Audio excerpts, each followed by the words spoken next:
Bienvenue à La santé au-delà des mots, un rendez-vous avec des gens passionnés du réseau de la santé. Votre hôte, Jean-Pierre Gagné, lui-même médecin, vous fera partager sa passion pour le domaine et vous fera découvrir une foule d'invités et d'acteurs clés du réseau. Voici votre hôte, le Dr Jean-Pierre Gagné. Bonne écoute!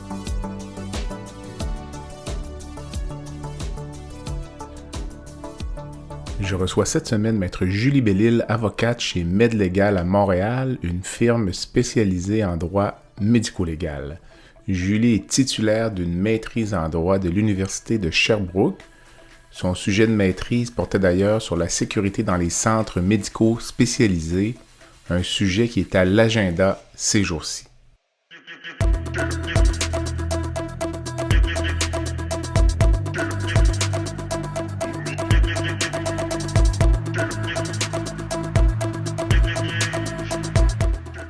L'entretien d'aujourd'hui avec mon experte porte sur sa carrière, ses valeurs, ainsi que sur la législation en santé, notamment la loi canadienne sur la santé, ainsi que certains aspects de la loi sur les services de santé et les services sociaux.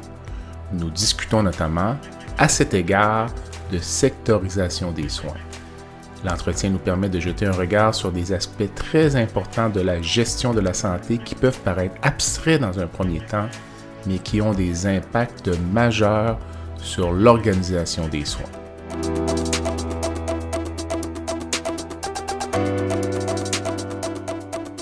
J'en profite pour vous inviter à visiter le site web du balado qui est www.baladosanté.ca au BALADO SANTE.ca. Inscrivez-vous au site web et vous recevrez ainsi mes infolettres hebdomadaires. Sur ce, bonne écoute.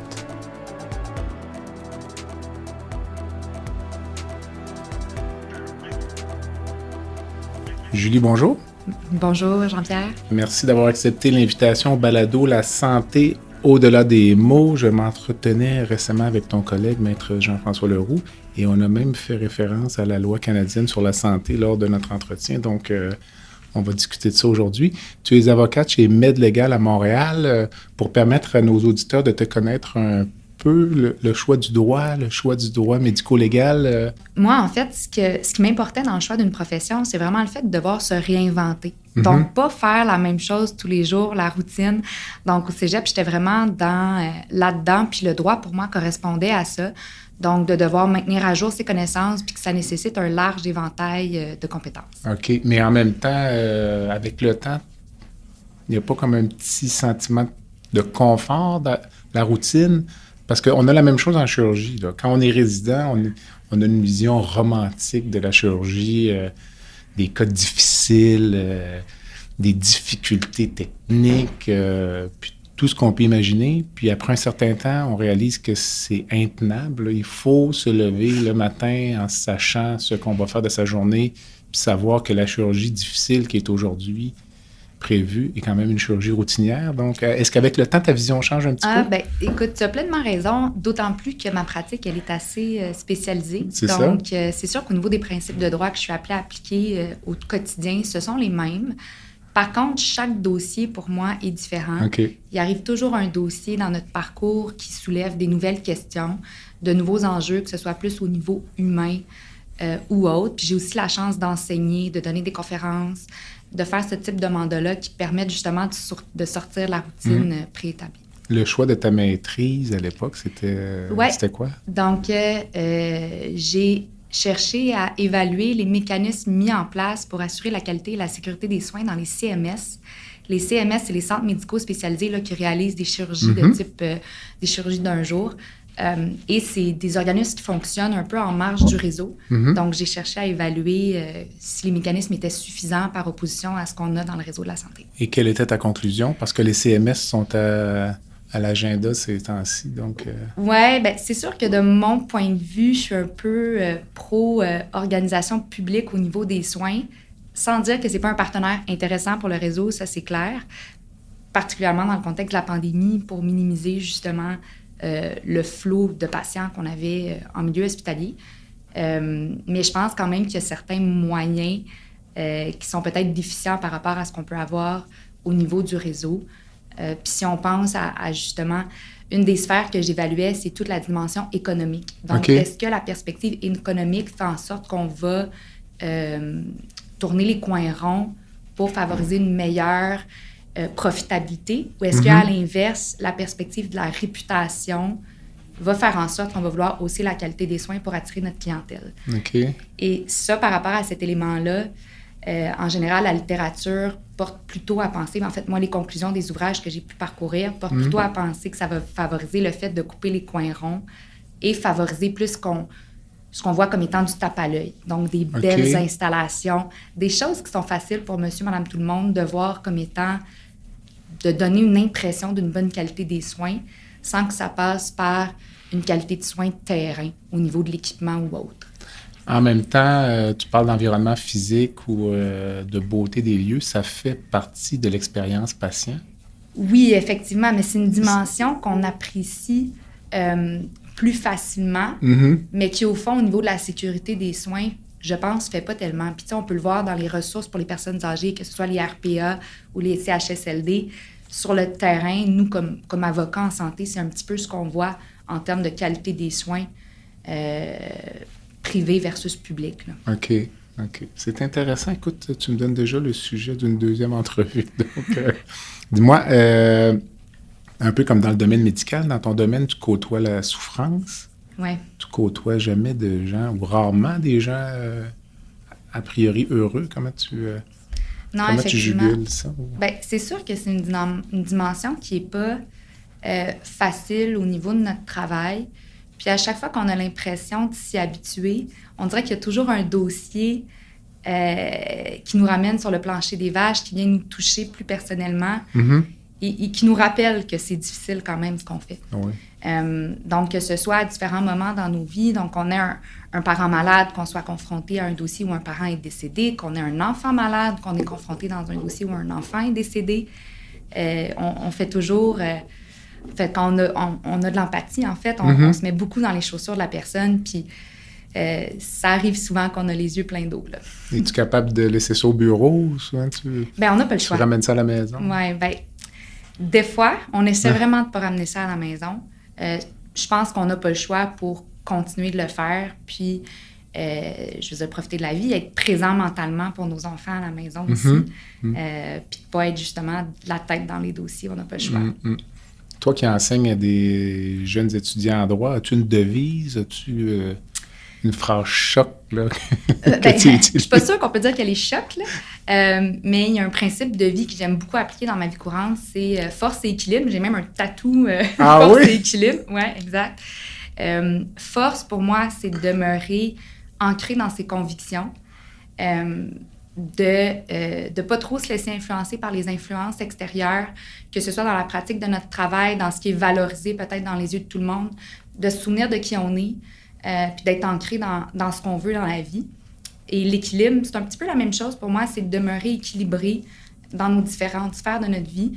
Donc, oui, le travail, c'est important de s'investir, puis tout ça, puis on veut être, tu le sais, là, tu es médecin, donc tu travailles très fort.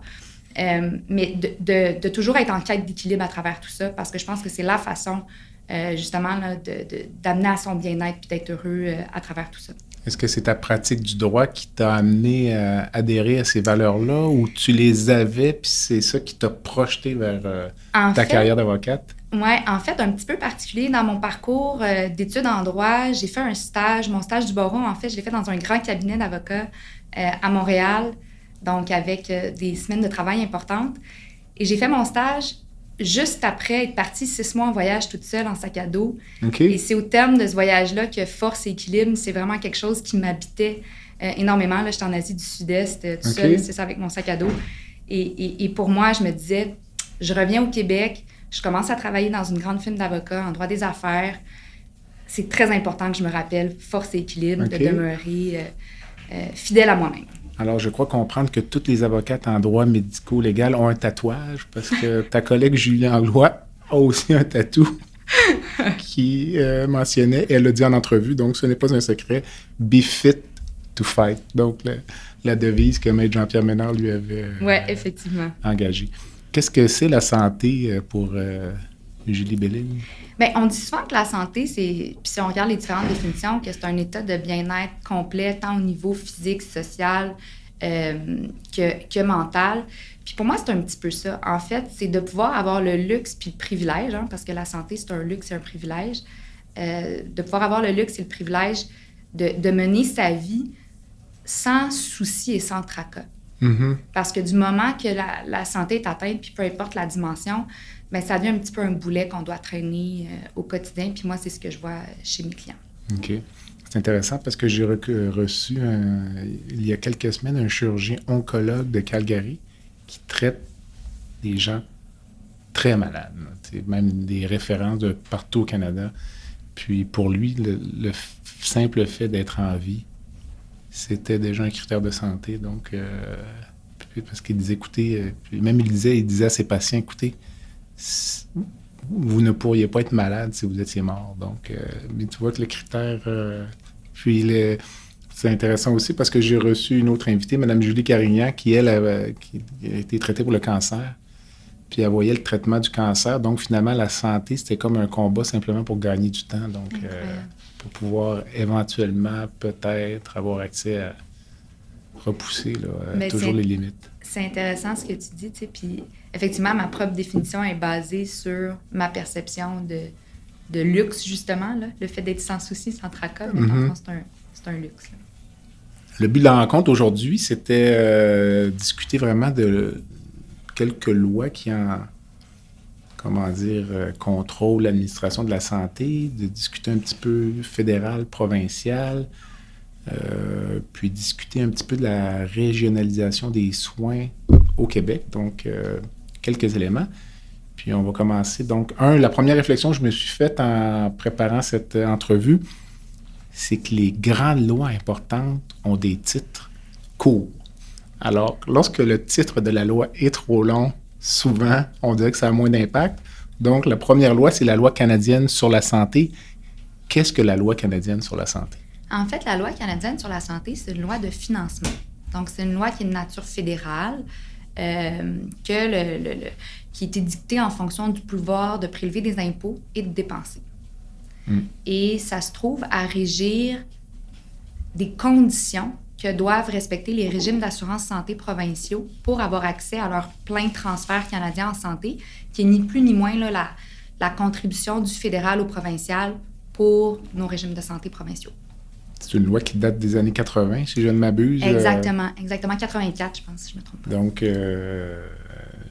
d'où vient-elle parce qu'on parle tout le temps dans les médias. Là, il ne se passe pas une semaine sans qu'on parle du partage des responsabilités fédérales, provinciales, puis tu parlais des transferts fédéraux, on va y revenir, mais d'où vient ce partage historique, donc, des pouvoirs en santé au niveau provincial, fédéral au Canada? Bien, comme tous nos partages de compétences, on a ça dans l'Acte de l'Amérique du Nord britannique de 1867. Que les gens trouveront en ligne facilement. Exactement. Puis pour l'essentiel, la santé, dans le fond, cette loi-là a été dictée en 1867, où le concept de la santé n'a pas toute la portée qu'il a présentement, évidemment. Donc, la santé, à proprement parler, c'est pas un champ de compétences qui est désigné à l'Acte de l'Amérique du Nord. On n'a pas ça désigné à proprement parler comme l'éducation, par exemple. Ce qu'on a désigné, par contre, c'est la gestion des hôpitaux, des asiles, des institutions de bienfaisance. Mais là, ça laisse plein de questions en suspens. Donc, qui, à ce moment-là, devient responsable de la gestion de la prestation des soins à l'extérieur des hôpitaux? Comment s'articule le principe de consentement aux soins? Quelle est la législation à l'égard des professionnels de la santé? Et c'est là où la province aura compétence pour tout ce qui concerne la prestation de soins de santé. Mais si on regarde une définition plus large de la santé, c'est une compétence qui est tout à fait partagée entre le fédéral et le provincial. OK. Mais moi, ça me fait toujours rire lorsqu'on lit les articles. Là, c'est autour de 90-91 là, de l'acte de 1867. J'imagine, à l'époque, les gens qui sont assis réfléchissent puis disent « on va donner aux provinces les petites choses ». Donc, on donne la santé, l'éducation. Nous, on va garder les choses importantes, la poste, le chemin de fer. Donc, Ces gens-là doivent se retourner dans leur tombe. Donc puis là, on parle souvent de l'acte de 1867. Souvent, on fait référence à la Constitution, mais la Constitution canadienne, ce n'est pas un texte de loi. Non, si je ne m'abuse, c'est un amalgame de lois au fil du temps qui font qu'on en arrive aujourd'hui. Mais est-ce que ce partage-là fédéral-provincial des compétences en santé, est-ce que c'est si clair que ça pour tout le monde ou on va parler à des constitutionnalistes qui vont dire « Ah, non, il y a peut-être des petites particularités, puis ça tout à fait, ça prête à interprétation. » Tout à fait. Puis il y a eu plusieurs grands débats là, qui ont été faits, notamment en matière de santé, pour arriver à la conclusion. Puis ça a été contesté, là, donc quand on parle de la loi canadienne sur la santé, donc est-ce qu'on peut valablement, en quelque sorte, faire indirectement ce qu'on ne peut pas faire directement? Parce que c'est un petit peu ce qu'on fait avec la loi canadienne sur la santé. Bien, la réponse, c'est oui. Donc, quand on a un pouvoir de dépenser, ce qui a été déterminé, c'est qu'on peut tout à fait assujettir le pouvoir de dépenser au respect de certaines conditions. Et ça va être un exercice qui est valable du pouvoir de dépenser, même si indirectement, on se trouve à légiférer en santé. Okay. Mais ça a été jugé un exercice valable. À toutes les fois que le fédéral donne de l'argent, donc lors des transferts, je dis à toutes les fois, mais au Québec, on entend souvent le premier ministre, le ministre de la Santé dire « Vous allez nous donner de l'argent sans condition parce que la santé est de compétence provinciale ».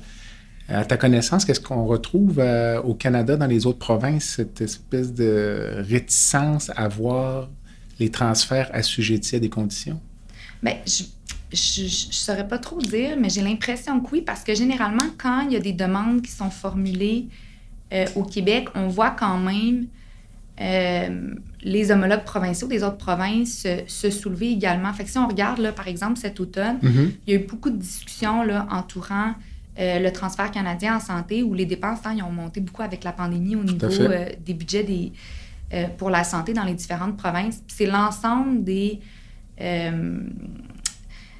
provinces qui ont demandé là, cette hausse-là. C'est sûr qu'on a toujours un conflit plus prononcé au Québec avec le partage des compétences. Hein, on est une nation à part entière. Fait que j'ai l'impression qu'au Québec, on est plus réticent face à l'ingérence fédérale, que ce soit dans la santé ou dans un paquet d'autres sujets. Mais il n'y a pas, au niveau judiciaire, là, c'est assez admis généralement qu'on peut exercer le pouvoir de dépenser puis assujettir le tout de certaines conditions. Puis c'est un petit peu la même chose quand on pense au droit criminel. Bien, le fédéral légifère aussi en santé par le truchement de son pouvoir en matière de droit criminel. Fait que c'est une autre façon pour le fédéral de venir adopter des législations en santé, qu'on pense à la loi sur les aliments et les drogues, donc tout ce qui légifère les drogues, mais les médicaments, puis tout ça, c'est aussi au niveau fédéral qu'on s'occupe de ça, malgré le fait que ça touche au large domaine de la santé. Ça devient assez rapidement un sujet sensible parce que à l'automne, effectivement, lorsqu'on discutait de la négociation des transferts, j'entendais Dominique Leblanc, qui est le ministre des Affaires intergouvernementales, à l'époque où le premier ministre Legault avait envoyé un chèque de 500 $ à chaque Québécois. Ouais. Puis là, Dominique Leblanc disait, écoutez, on ne va pas vous donner de l'argent sans condition. Vous prenez cet argent-là, vous faites des chèques à vos citoyens. Donc, on voyait l'enjeu un peu. Puis je pense que c'était défendable aussi là, de la part du ministre Leblanc. Dis-moi, donc, si on parlait de transferts fédéraux en santé, dans les faits, c'est de l'argent qui devrait peut-être être prélevé par le Québec ou c'est une entente pour dire la santé est sous-financée, donc il y a une portion des impôts fédéraux qui doivent retourner aux provinces? Bien, en fait, ça découle directement des prélèvements qui sont faits par le fédéral par le biais de l'impôt. Grosso modo, ça représente un peu moins du quart du budget en santé qu'on a au Québec. Là, je pense que les dernières statistiques, on était autour de 22 %. Traditionnellement, à l'époque, on était davantage autour de 35 et c'est la demande qui est formulée par les provinces de retourner plus à un financement qui corresponde à peu près à 35 % des dépenses en matière de santé au niveau provincial. Et donc, tu parlais tout à l'heure, c'est une loi de financement. Donc, il y a des conditions dans la loi Je ne sais pas si elles sont souvent appliquées, tu sauras me le dire, mais il y a des conditions donc, qui viennent prévoir des circonstances où les transferts n'auraient pas lieu ou plutôt seraient diminués, amendés. Quelles sont-elles, ces conditions-là? Tout à fait. Bien, c'est sûr que l'objectif du fédéral là, dans l'adoption de la loi canadienne sur la santé, c'est quoi? Bien, c'est que les habitants aient accès de façon satisfaisante aux services en matière de soins de santé, sans obstacle d'ordre financier ou autre. Donc, ils ont effectivement développé, ou plutôt, là, devrais-je dire, là, ils exigent des provinces pour avoir accès à leur plein transfert canadien en santé, qu'ils adoptent un régime d'assurance santé provinciale qui respecte 5 conditions. Donc, la première, c'est la gestion publique. OK? Donc, la gestion publique, ce que ça prévoit, c'est que le régime d'assurance provinciale fasse l'objet d'une gestion qui est sans but lucratif par une autorité publique qui va devenir imputable devant le gouvernement puis assujettie à la vérification générale. Okay? Fait que si on regarde comment ça se traduit au Québec, bien, au Québec, on a 3 piliers du régime d'assurance santé provinciale. Le premier, c'est le régime d'assurance hospitalisation. Donc, notre autorité de gestion publique qui gère ça, c'est le ministère de la Santé et des Services sociaux. Notre deuxième pilier qu'on a du régime d'assurance santé provinciale, c'est le régime d'assurance maladie, qui, lui, est géré par la Régie de l'assurance maladie du Québec. Et finalement, notre troisième pilier de régime d'assurance santé qu'on a au Québec, c'est l'assurance médicaments, qui, elle aussi, est gérée là, par la RAMQ. Ce que tu dis là est l'ouverture du système aux hôpitaux privés ou aux soins privés, c'est compatible? C'est absolument compatible parce que il n'y a aucune prohibition prévue par la loi canadienne sur la santé à l'effet qu'on ne peut pas avoir une prestation de soins privée. Donc, ce qu'on exige, c'est qu'on ait un régime d'assurance santé provinciale qui couvre pour une gamme de services, mais on peut tout à fait en marge avoir un régime privé qui offre aussi certains services, dont des services qui sont assurés par le régime public. OK, parfait. Le deuxième critère, c'est l'intégralité. Donc, des termes simples, mais qu'est-ce que ça veut dire dans les faits là, pour les payeurs de taxes? Donc, le régime d'intégralité, l'intégralité, ce que ça prévoit, c'est que le régime d'assurance santé de la province va couvrir pour tous les soins qui sont médicalement requis et qui sont donnés par des médecins ou encore par les hôpitaux ou encore des services de chirurgie dentaire qui peuvent être là, seulement faits dans les hôpitaux.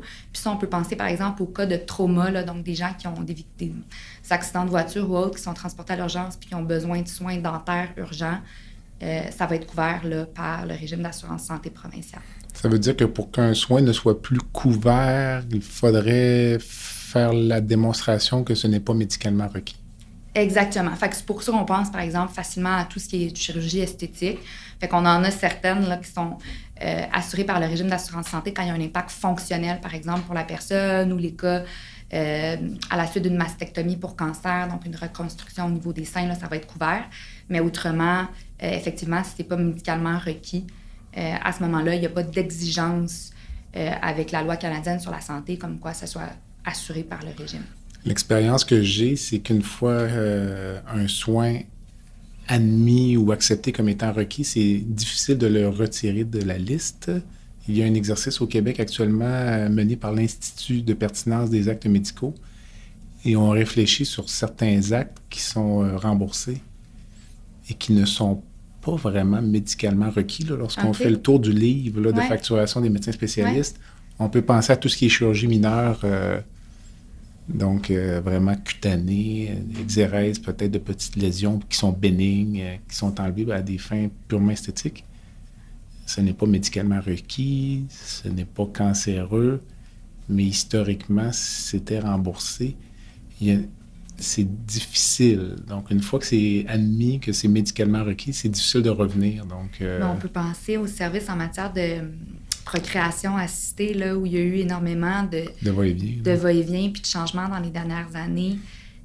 Donc, ça aussi, là, il y a eu beaucoup de changements. Puis, effectivement, un peu des levées de boucliers à chaque fois là, qu'un service est retiré. Exactement. Troisième critère, l'universalité. Oui, donc l'universalité, bien ça, ce que ça prévoit, c'est que tous les résidents assurés de la province peuvent avoir droit aux services de santé qui sont assurés selon des modalités uniformes. Puis qu'il n'y ait pas d'entrave qui soit faite, que ce soit de nature financière ou autre. Au Québec, en fait, pour avoir accès aux services de santé assurés, bien, c'est assez simple. Hein? On est inscrit auprès de la Régie d'assurance maladie du Québec, on présente notre carte RAMQ, puis c'est vraiment la voie d'accès là, selon des modalités uniformes. OK. Donc, finalement, c'est une... l'universalité, c'est un critère qui s'applique à l'intérieur même de la province. Exactement. Donc, pour que tous les résidents puissent avoir accès aux services de santé assurés. Le 4e critère, c'est la transférabilité. Exact. Donc, la transférabilité, ça, ce que ça prévoit, c'est quand on s'absente momentanément de la province pour aller dans une autre province, qu'on puisse avoir accès là, durant une certaine période aux services de santé qu'on aurait besoin, si par exemple c'est urgent, puis qu'on a besoin d'avoir accès. Et normalement, ce que ça prévoit, c'est que c'est à la province d'origine à ce moment-là qui va débourser pour ces services-là, selon les tarifs de la province où on reçoit les services. Mm-hmm. Puis je dirais que c'est là au Québec où on fait un peu moins bonne figure, parce que la politique qu'on a au Québec, c'est de rembourser en fonction des tarifs du Québec. OK? Donc, si par exemple, moi, j'ai à recevoir un soin en Ontario, puis je présente ma carte RAMQ, bien normalement, les tarifs qui vont être payés à l'Ontario, ce sera selon les tarifs du Québec et non pas selon les tarifs de l'Ontario, comme l'exigerait le principe de transférabilité. OK. Fait que je dirais que c'est sur ce critère-là que le Québec là, fait quand même moins bonne figure. Puis à chaque année, là, donc dans les rapports annuels relatifs à la loi canadienne sur la santé, c'est repris comme quoi, bon, le critère exige ça, mais au Québec, on ne l'applique pas là, à la lettre. Tu as mentionné le mot urgence. Est-ce que c'est un critère qui est dans la loi ou...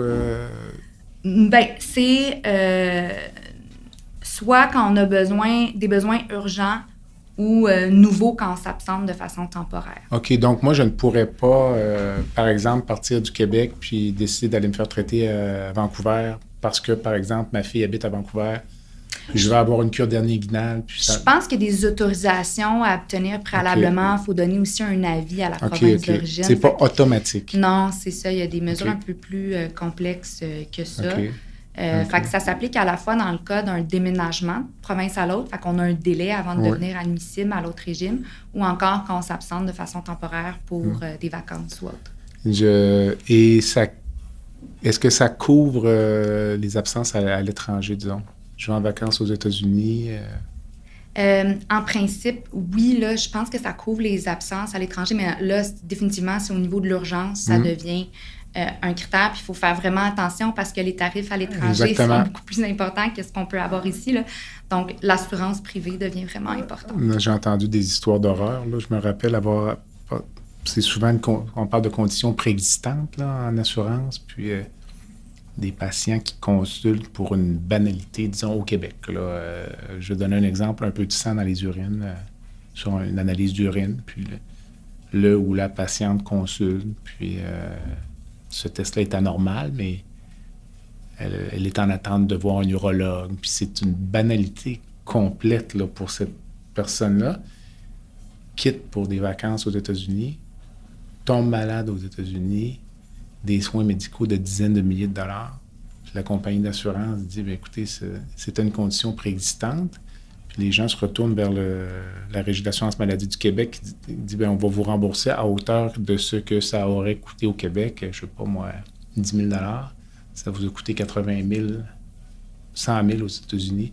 Vous allez devoir payer la différence. Donc le message est faire attention. Absolument. Absolument. Pas se fier sur ce principe-là pour nos soins à l'étranger, définitivement. En entrevue avec Jean-François, ton collègue, il y a peu de temps, on discutait c'est vraiment un aparté, là, mais dans les critères d'accès à l'aide médicale à mourir, on doit avoir une carte d'assurance maladie valide. Oui. Est-ce que ça vient pas un peu enfreindre le principe de transférabilité? Non, mais je pense pas parce qu'en fait, on a le même critère enchâssé dans nos lois au Québec, donc pour avoir accès aux services en centre hospitalier sans avoir à débourser ou au niveau de l'assurance maladie. Puis ce qu'on a fait, en fait, pour l'aide médicale à mourir, c'est qu'on a voulu éviter le magasinage puis le tourisme là, relatif à l'aide médicale à mourir. Donc, pour moi, Puis la transférabilité, il faut plus le voir, je pense, à l'inverse. Donc, c'est pour prémunir. Puis là, je ne sais pas si ta question visait les résidents du Canada. Non, mais j'aurais imaginé... de l'étranger. Non, ça aurait été plus au Canada, là, dans l'optique où peut-être éventuellement on a une loi au Québec ou un régime qui est un peu plus ouvert face à l'aide médicale à mourir. Par exemple, peut-être pas la maladie mentale, mais parlons des mineurs. Disons. Pour toutes sortes de raisons, au Québec, on aurait une ouverture plus précoce à l'aide médicale à mourir chez les mineurs. Puis là, on aurait peut-être un patient de Colombie-Britannique là, qui est âgé de 15 ans, qui est atteint d'un cancer, puis qui dit l'aide médicale à mourir est accessible au Québec dans ma condition. Les parents disent effectivement. Oh, bonne chance. Je pense qu'avant qu'un médecin se sente à l'aise de pouvoir l'administrer dans ce contexte-là, puis au-delà des critères d'accessibilité, je pense que ça rentre en jeu justement toute la notion des conflits de loi au niveau constitutionnel, puis tout ça. On vient d'ouvrir deuxième sujet d'entrevue. Je pense que oui. Mais c'est intéressant parce qu'effectivement, si on le pense en avant, ça peut donner lieu à ce type de situation-là, mais là, on rentre avec toute la constitutionnalité puis le conflit des lois, là, qui est une question fort complexe. 5e critère, c'est l'accessibilité. Donc, qu'est-ce que ça veut dire, ça, pour la loi canadienne sur la santé? Oui, en fait, donc, j'en ai parlé un petit peu en parlant de l'universalité un peu plus tôt, mais l'accessibilité, ça vise vraiment un accès uniforme, sans obstacle direct ou indirect, aux soins de santé assurés, sans qu'il y ait justement de surfacturation ou de frais modérateurs, le fait que sans qu'on impose finalement un paiement aux assurés pour qu'ils puissent avoir accès là, aux services de santé assurés. C'est sûr que modalité uniforme, le principe est intéressant, puis on se pose la question justement, c'est quoi le rôle géographique que peut jouer là où les gens habitent? Puis c'est pas interprété dans le sens où on doit avoir des soins surspécialisés à la grandeur de la province, même en région éloignée, là, non. Donc, on peut avoir à exiger que les résidents d'une province se déplacent pour recevoir les soins spécialisés. Mais néanmoins, ça prévoit que tout le monde puisse y avoir accès là, sans entrave, sans obstacle. Tu parlais de surfacturation il y a quelques instants. Donc, ça, est-ce que c'est le même enjeu de ce qui a été un peu réglé, entre guillemets, il y a quelques années, là, les frais accessoires? Ou... Réglé? Est-ce que... je suis pas sûre qu'on peut dire réglé. En fait, la vis a définitivement été resserrée à ce moment-là. Tout ça est un peu particulier parce que la loi canadienne sur la santé, ce qu'elle exige, c'est qu'on ait une coupure, puis c'est pas discrétionnaire. C'est une coupure qui est obligatoire. Donc, dès que dans une province, on permet la surfacturation ou les frais modérateurs, on est obligé de couper le transfert canadien en santé au 1 pour 1 de l'équivalent de ce qui a été effectué en surfacturation ou frais modérateurs. OK. Et à chaque année, il appartient aux provinces de faire une déclaration au ministre de la Santé fédéral dans laquelle on va venir dire, est-ce qu'il y a ou non de la surfacturation au sein de la province? OK. À venir jusqu'à il y a quelques années, là, je ne me trompe pas, c'est 2016 ou 2017, on n'avait au Québec jamais eu de coupure en fonction de la surfacturation. Et à chaque année, le Québec déclarait au ministre de la Santé fédérale qu'il n'y avait pas de surfacturation au Québec ni de frais modérateurs. OK.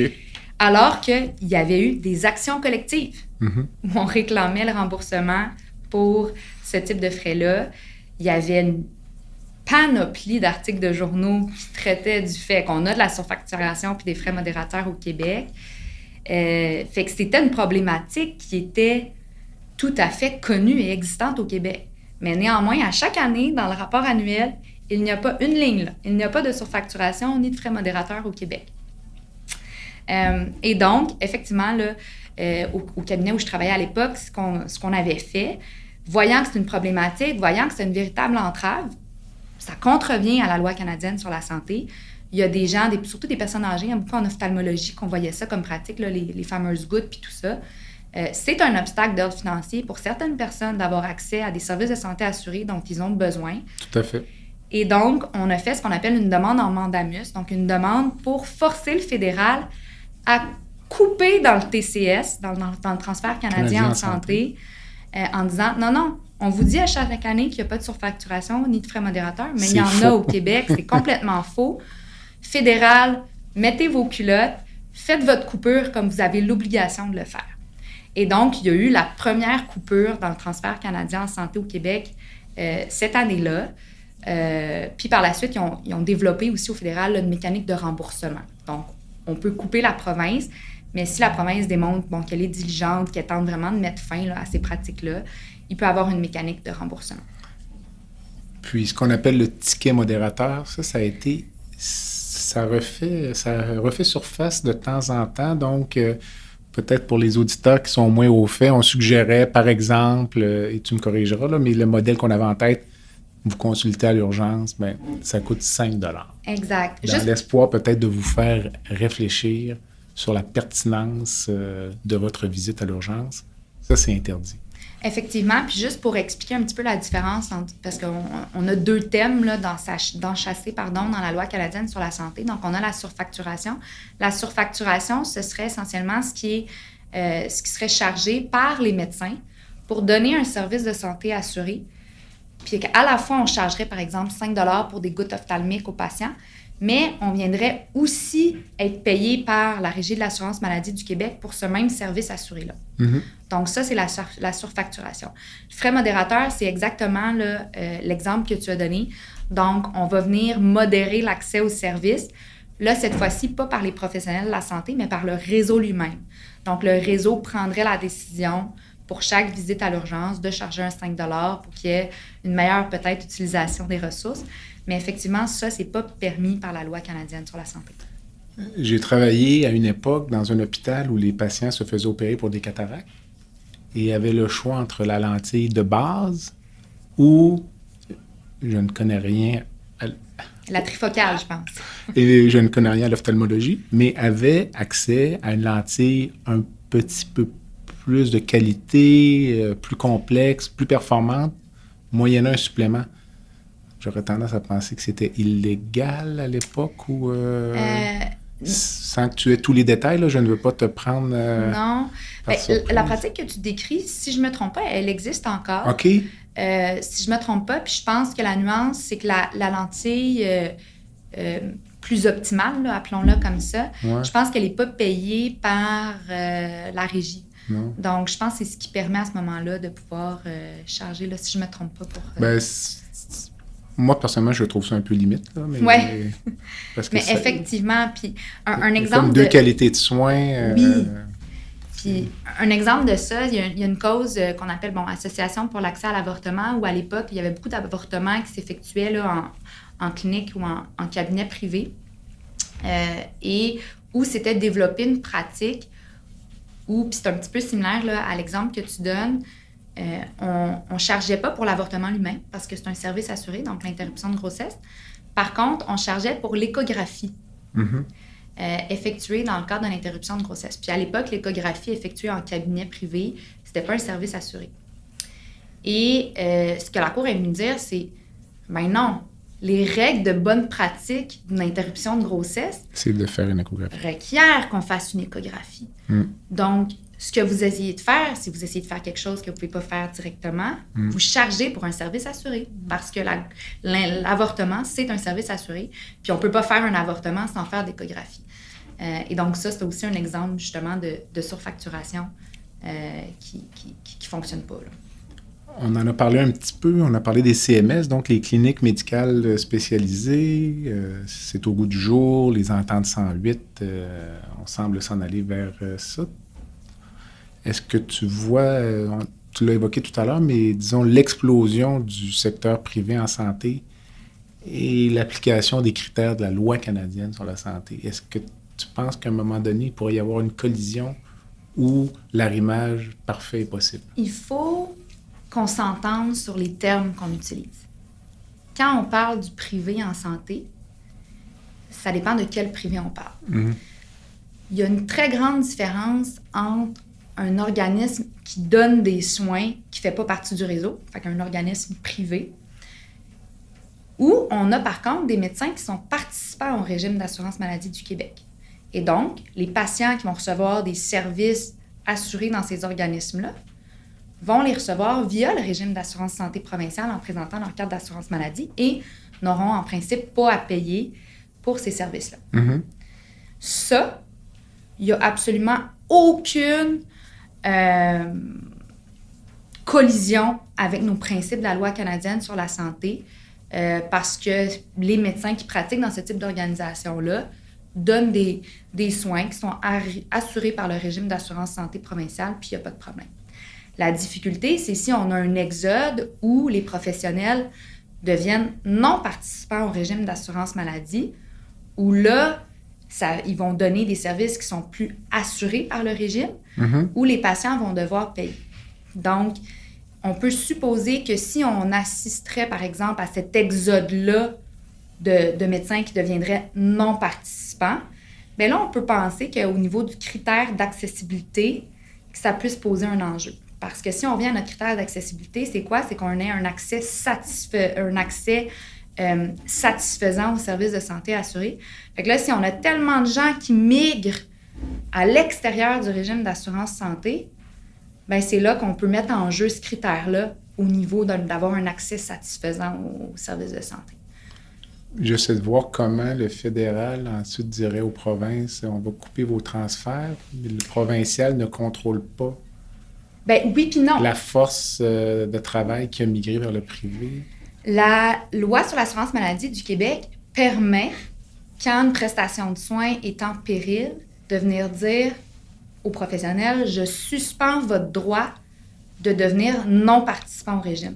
OK. Fait qu'il y a certains pouvoirs entre les mains du provincial pour mettre un stop à ce type de pratique-là s'il voit justement que ça met en péril la survie finalement du régime d'assurance santé provinciale. Si je ne me trompe pas, avec les chirurgiens dentistes, ça a déjà été fait. Il y avait je pense que ça traînait de la patte au niveau de la négociation des nouvelles ententes de paiement et ils avaient décidé en masse de devenir non participants et un décret avait été adopté là, pour faire cesser cette pratique-là. Ça a été discuté même devant les tribunaux, puis on a dit que c'était un exercice là, tout à fait adéquat par le Québec là, de sa discrétion. Par rapport au fait que le fédéral n'a aucun contrôle sur ce que va décider de faire la province ou non là, dans l'éventualité où on ait des médecins là, qui deviennent non participants puis que ça l'ampute au niveau de l'accessibilité. En fait, c'est que la loi, on parlait un peu plus tôt là, de la coupure du transfert canadien en santé obligatoire en matière de surfacturation de frais modérateurs. Bien, quand la province ne respecte pas les 5 conditions qui sont prévues pour le régime d'assurance santé provinciale, il y a une coupure qui est possible, qui, elle est discrétionnaire. Okay? Elle n'a jamais été appliquée encore, fait qu'il n'y a aucune province qui a été coupée en fonction de la coupure discrétionnaire, mais ça demeure un moyen qui est possible et qui est à la disposition du fédéral là, pour venir essayer de replacer les affaires là, si jamais ça ne fonctionne pas. Donc, à ta connaissance, depuis 1984, il n'y a jamais eu réduction d'un transfert, coupure en fonction du non-respect d'un des 5 critères énoncés dans la loi canadienne sur la santé. Exactement. OK. Intéressant. Oui. Ça présume que toutes les provinces étaient parfaites. Alors que dans le rapport, c'est ça. Comme je disais, le Québec contrevient de façon claire à la transférabilité, puis ça, ben, c'est ça. C'est incroyable. On prend une courte pause. Le podcast La santé au-delà des mots est une présentation du groupe conseil Beauchamp, Beaulieu, Dessureau, Toupin de la financière Banque nationale Gestion de patrimoine. Comme nous croyons que la santé financière fait partie de la santé globale, nous sommes heureux de nous joindre au Dr Jean-Pierre Gagné pour vous souhaiter une bonne saison de La santé au-delà des mots. Tu veux lancer ton propre podcast mais tu ne sais pas comment t'y prendre? Pas de problème. Mouton Marketing peut t'accompagner de la conception au lancement. Envoie ton idée de podcast à bonjour@gomouton.com, bonjour@gomouton.com. L'univers du podcast t'attend.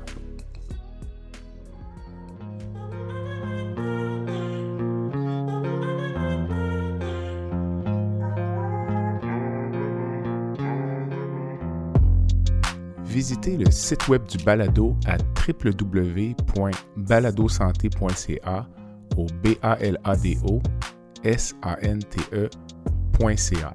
Visitez également notre page Facebook, envoyez-moi des commentaires, des suggestions d'invités et abonnez-vous au balado sur la plateforme de votre choix.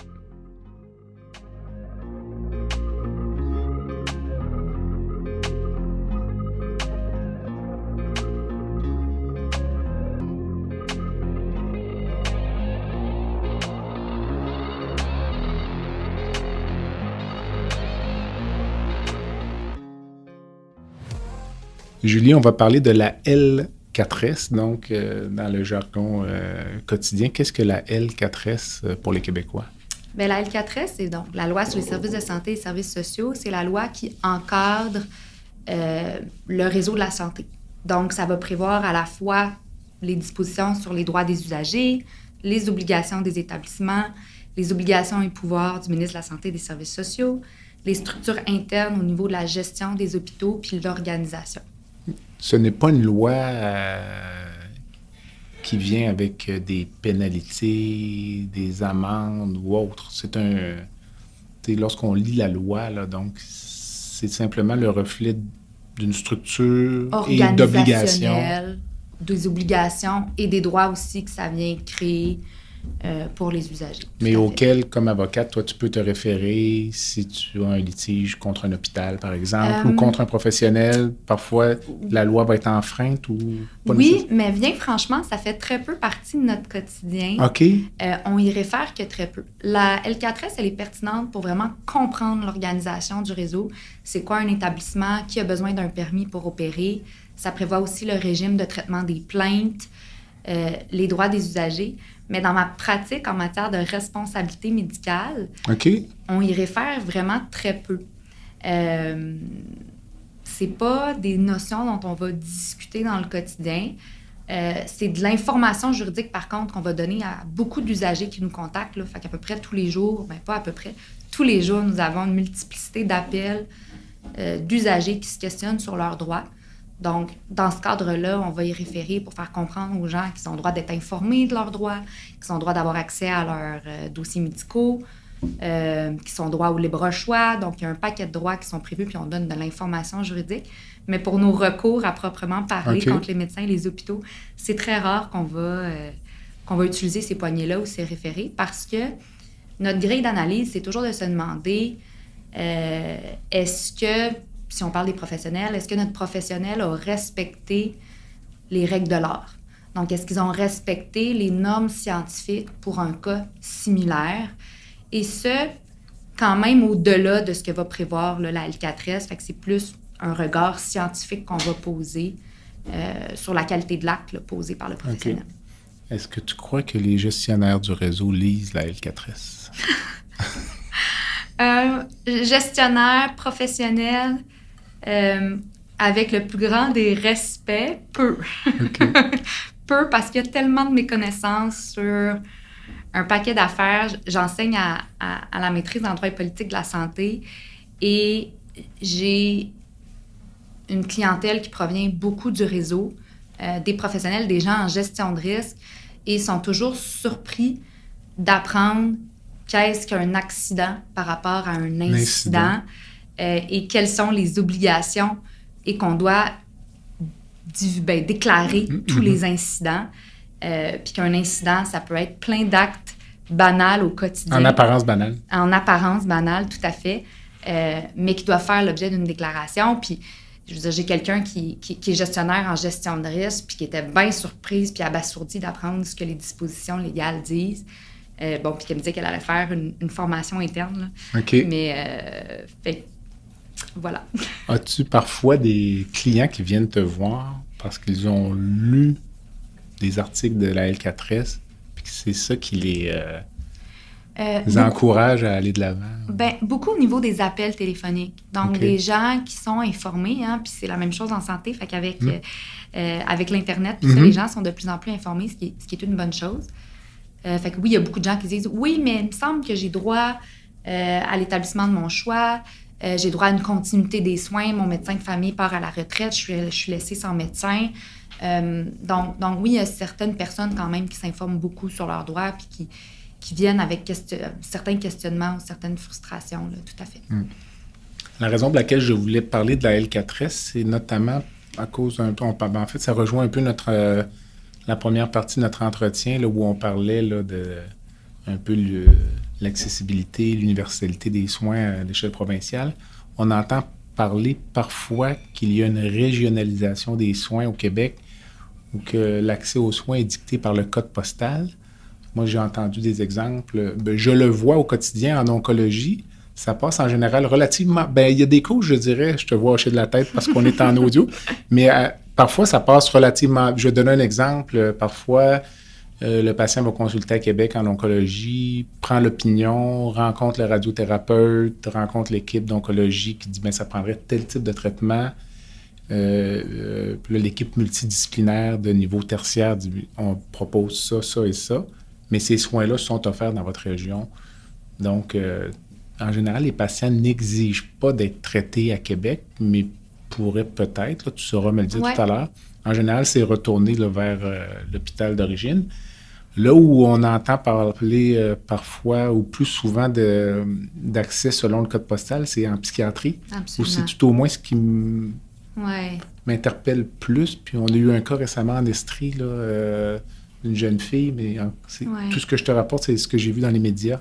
Donc, qui aurait consulté dans la région de l'Estrie, qui venait de Montréal, qui s'est fait dire retournez dans votre hôpital ou dans votre région. La jeune fille a mis fin à sa vie. Donc, ça rejoint un peu, là, avant de tomber peut-être dans les exemples ou la mécanique, les articles 6 et 13 là, de la L4S.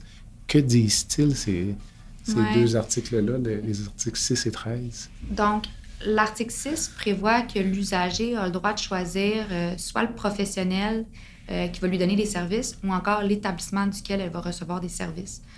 Donc, en principe, l'usager a le droit de choisir l'établissement où il va recevoir des services. Il y a un type d'installation qui fait exception à ce principe-là, mais il y en a un seul. Okay? Donc, en principe, j'ai le droit, moi, je viens de Montréal, j'aurais le droit décider d'aller où je suis à Sherbrooke, aller chercher mes soins, et on ne pourrait pas me dire, mais non, tu n'es pas du secteur, etc. La seule installation qui fait obstacle à ce principe-là, c'est le CLSC. Pourquoi? Parce qu'un CLSC, sa mission même, c'est de donner des services à la population située sur son territoire. OK.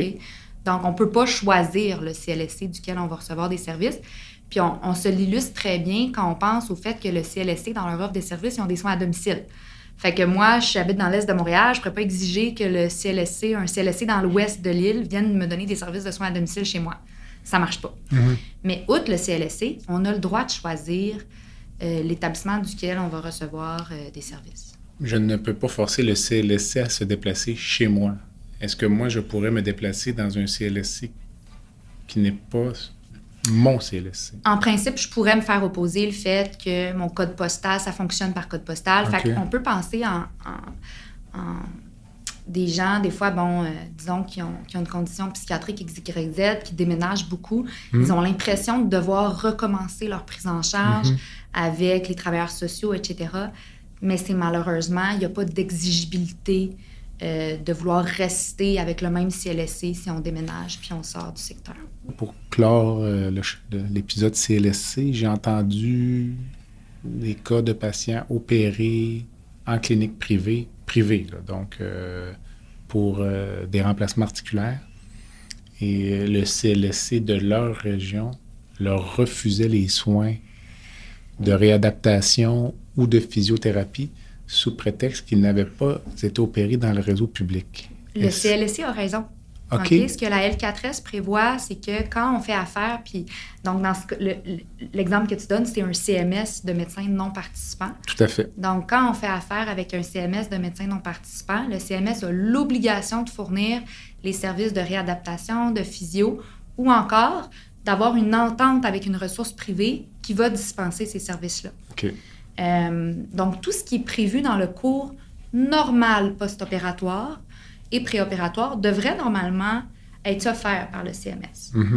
La complication, donc qui, elle, est non prévue, elle peut retourner dans le réseau. Même si elle est raisonnablement prévisible. Ouais. Dans le sens où on sait que 1 à 2 % des chirurgies vont se compliquer. Oui, fait qu'on pense par exemple une hémorragie. Infection. Exactement. Là, oui, on peut retourner dans le réseau. Et le réseau, en principe, ne devrait pas refuser le patient. Mais pour la réadaptation puis la physiothérapie, je suis obligée de dire que le CLSC... En fait, l'exemple me venait, mais c'est très bien. Ouais. C'est une précision très intéressante.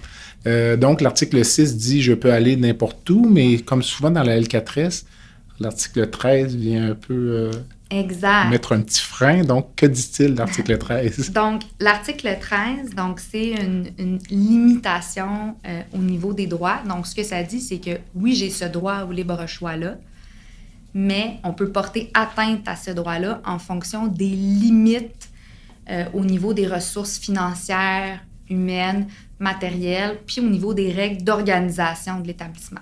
Okay? Je donne un exemple. Donc, oui, j'ai le droit au professionnel de mon choix, sauf que si pendant que je suis à l'hôpital, ben, le professionnel de mon choix n'est pas de garde, on s'entend que je ne pourrais pas exiger d'être vu par ce professionnel-là. OK. Mais on parlait de psychiatrie tout à l'heure. Est-ce que je te disais que j'avais le sentiment que c'était plus un enjeu en psychiatrie? Est-ce que c'est vrai d'abord? Oui, c'est ce qu'on voit. Puis, tu sais, la pratique là, à laquelle tu fais référence, on parle souvent de sectorisation. Donc, c'est le terme qu'on entend souvent. Oui, c'est quelque chose qui se voit en psychiatrie, mais moi, je pense qu'elle n'est pas fondée du tout sur un texte de loi. L'article 13 ne peut pas venir justifier qu'on ne permette pas d'entrée de jeu cet accès au libre choix-là. Puis nous, on est appelés à intervenir. Là, ça arrive des fois que des patients nous appellent, sont en rupture de lien de confiance avec un médecin. Un autre médecin là, craigne un effet de contamination dans la même équipe et donc veulent changer d'établissement. Mm-hmm. Ils ont le droit de le faire. Okay? Ils ont absolument le droit de le faire. Puis il n'y a pas de raison qui ferait en sorte qu'en psychiatrie, on aurait le droit de faire une sectorisation. Pas du tout. Avec la petite nuance des services qui sont donnés par le CLSC. Parce qu'on peut avoir beaucoup de services qui sont donnés par le CLSC. Fait que si on pense aux équipes CIM, donc les équipes qui se déplacent à domicile puis qui assurent là, une prise de la médication, ou on pense aux services de travailleurs sociaux, psychologues, tout ça qui peuvent être fournis en CLSC, elle est là la limite. Fait que quand on entend une pratique de sectorisation, c'est peut-être parce qu'entre en jeu une offre de service aussi par le CLSC, mais quand on la voit, par exemple, appliquée par les centres hospitaliers, ça, c'est clair que ça ne fonctionne pas. Mais toi, dans les faits, la mécanique de ça, c'est que le patient, donc on va parler de maladies, de troubles psychiatriques, disons, je peux concevoir que le patient devient inconfortable face à une équipe de soins. Lui-même va se déplacer vers un autre hôpital et va se faire dire non. Retourner à l'hôpital d'origine? C'est là qu'il t'appelle? Oui, donc, en fait, c'est vrai que c'est pas si simple. Fait que le droit, il existe, il est là, il est enchâssé dans le texte de loi, mais encore faut-il pouvoir l'exercer. Donc, comment je fais? Je peux pas aller se cogner nécessairement à la porte de l'hôpital ou autre. C'est sûr que nous, comme juristes, des fois, on va envoyer des lettres, soit au DSP ou au chef de département, pour essayer que ça se mette en branle, quitte à envoyer des lettres aux deux établissements pour qu'ils se parlent, puis qu'on puisse donner droit au libre choix. C'est sûr que s'il y a des embûches qui proviennent, ben nous, on dirige toujours aussi les gens auprès du commissaire aux plaintes. Hein? Local, le commissaire local. Exact. Donc, le commissaire aux plaintes, lui, son rôle, c'est de veiller au respect des droits des usagers. Donc, en principe, s'il est avisé d'une situation où on ne permet pas le droit au libre choix, devrait émettre des recommandations en conséquence là, pour permettre que les correctifs soient apportés. Donc, pour les auditeurs qui seraient dans cette situation, cette triste situation, qui se verraient refuser l'accès auquel ils croient avoir droit dans l'hôpital de leur choix, la première porte sur laquelle frapper, c'est la porte du commissaire local aux soins. Exactement, exactement, okay. Tout à fait. Puis il existe des centres d'assistance et d'accompagnement aux plaintes. L'acronyme, c'est CAAP. Okay. Il y en a dans chaque région du Québec. C'est des organismes communautaires où leur seule mission, c'est d'aider les usagers à rédiger des plaintes contre le réseau. Okay. Ils ne font que ça. Donc, même là puis ils vont fournir, là, des fois, ils vont aller jusqu'à recueillir la version de l'usager puis rédiger carrément là, le projet de plainte. Du point de vue des soignants ou des institutions, quelle est la logique de la sectorisation? C'est trop compliqué de gérer, peut-être avec un CLSC, justement, qu'on connaît moins. On a peur de voir exploser la clientèle. On a peur d'être trop populaire. C'est une bonne question. Probablement qu'il y a un manque de ressources. Okay. Donc, c'est peut-être vu comme une cloche. Je suis dans la spéculation là, parce ça. Que je ne travaille pas au niveau de l'organisation du réseau. Mais je me dis, si on est débordé avec nos ressources puis on peine à fournir les ressources aux usagers sur le territoire avec lequel on a un lien facile avec le CLSC ou autre, ben est-ce qu'une façon facile de de fermer la porte puis donner un peu moins de service, c'est peut-être de fermer la porte dans des cas comme ça, tu sais. Mais encore une fois, c'est vraiment de la spéculation. Mais je pense qu'avec le manque de ressources, spécialement en santé mentale, c'est pas évident. Parce que oui, on a droit au libre choix à l'établissement, mais on a quand même pris la carte du Québec, créé des territoires, créé des CCIUS qui sont responsables du territoire puis de desservir la population sur le territoire. Fait qu'on a quand même cette dynamique-là où on utilise les ressources d'un territoire pour donner des soins à la population située sur le territoire. Mais ça ne veut pas dire que les usagers n'ont pas le droit de changer de territoire pour avoir leurs soins. Tout à fait. Mais on a comme cette double dynamique-là qui est un petit peu particulière là, qu'on a dans Chassé à la loi. Cet enjeu-là, pour conclure un peu ce volet, est-ce que, notamment pour l'accès aux soins en psychiatrie, est-ce que c'est vraiment un enjeu majeur ou ce que l'on entend dans les médias, ce sont des petits incidents? Non, moi, j'ai l'impression que c'est un enjeu majeur. OK. Les listes d'attente sont longues. Puis OK. de ce qu'on voit, c'est difficile. OK. Oui, le manque de ressources. Il faut pouvoir payer, en fait. Le nombre de gens que moi, je vois dans mon quotidien qui sont très souffrants puis qui n'ont pas les sous pour aller se chercher une ressource payante, que ce soit un travailleur social ou psychologue ou autre, il y en a vraiment beaucoup. Julie, ça complète le segment principal de l'entrevue. J'aime toujours à demander à mes invités s'ils pouvaient changer une chose dans le système de santé aujourd'hui, mars 2023, comme avocate ou comme citoyenne, patiente, je ne sais trop. Ce que j'aimerais, c'est que les équipes de soins prennent plus le temps avec les patients. Trop souvent, on voit des démarches en matière de consentement aux soins qui sont bâclées, où les gens n'ont pas accès à toute l'information, les alternatives pour prendre une décision éclairée. Ce qu'on voit aussi, c'est qu'il y a définitivement une proportion beaucoup plus importante des ordonnances en matière d'hébergement, où on va forcer une personne âgée à quitter son domicile, à intégrer une ressource, alors qu'on a l'impression, puis ça, c'est mon point de vue de juriste puis d'avocate là, qui arrive après, qu'il n'y a pas eu assez de discussion. On n'a pas pris assez le temps pour, parfois, laisser le temps à la personne de s'adapter puis comprendre sa nouvelle réalité puis ses déficits. On voit trop souvent des gens qui ont été victimes d'une complication, d'un risque inhérent, puis qui n'ont pas eu d'explication pour comprendre ce qui leur est arrivé. Puis qui viennent nous consulter... A posteriori. A posteriori, puis qui viennent nous consulter pour, bien avant le recours puis l'aspect financier, ce que les gens veulent, c'est comprendre ce qui est arrivé. Puis c'est dur de s'expliquer que les professionnels n'ont pas pris ce temps-là pour s'asseoir puis prendre le temps d'expliquer. Probablement qu'il y a un manque de ressources, probablement qu'il y a un manque de temps, qu'on doit donner énormément de soins, ce qui fait en sorte qu'on ne peut pas prendre ce temps-là. Fait que la baguette magique, est-ce que c'est pour ajouter des ressources? Ajouter du temps. Ajouter du temps, je le sais pas, mais la résultante que je voudrais, ça serait celle-là. Il y a deux choses différentes pour moi. Un, c'est super intéressant. Deux, sur le consentement, ce que l'on voit en pratique, ce que la littérature montre aussi, c'est que les patients oublient beaucoup de ce qui leur est dit. Et c'est surprenant à quel point, parfois, les patients vont dire « Il ne m'a jamais dit ça ». Puis, on dit bon, « C'est certain que je vous l'ai dit, il y a des témoins. » Il y a de la littérature aussi qui démontre si lors d'une entrevue, par exemple, on annonce un cancer, tout ce qu'on va dire après va être oublié. Donc, mais c'est très intéressant. En fait, je pense que la question comme clinicien qu'il faut se demander, c'est la stratégie à adopter justement pour que l'information demeure. Il y a des trucs, là, parfois avoir un membre de la famille ou deux rendez-vous, mais ça revient à ce que tu dis, ça prend du temps. Ça prend du temps. Ça prend du temps. As-tu une cause qui te tient à cœur, une fondation? En fait, j'ai envie de vous parler de Moisson Montréal, qui... pour moi, c'est dur de concevoir qu'en 2023 au Québec, il y a des gens qui peinent à manger, qui est un besoin de base. Si on parlait du concept de santé au début, c'est la base. Puis de penser qu'il y a des familles qui ont de la misère à nourrir leurs enfants, c'est vraiment quelque chose qui vient me toucher, là, d'autant plus avec l'inflation. Là. À chaque fois que, en tout cas personnellement, à chaque fois que je fais l'épicerie, je me fais la réflexion des gens qui ont, par rapport à un revenu plus limité, à quel point ça doit pas être facile. C'est incroyable. Ça doit vraiment pas être facile. En effet. Une dernière pensée ou tout a été dit sur le sujet? Je pense que tout a été dit sur le sujet. Merci beaucoup pour l'invitation. Merci, Julie. Ça m'a fait plaisir. On va trouver une deuxième raison de se voir. Merci. Merci. Bye. Bye bye.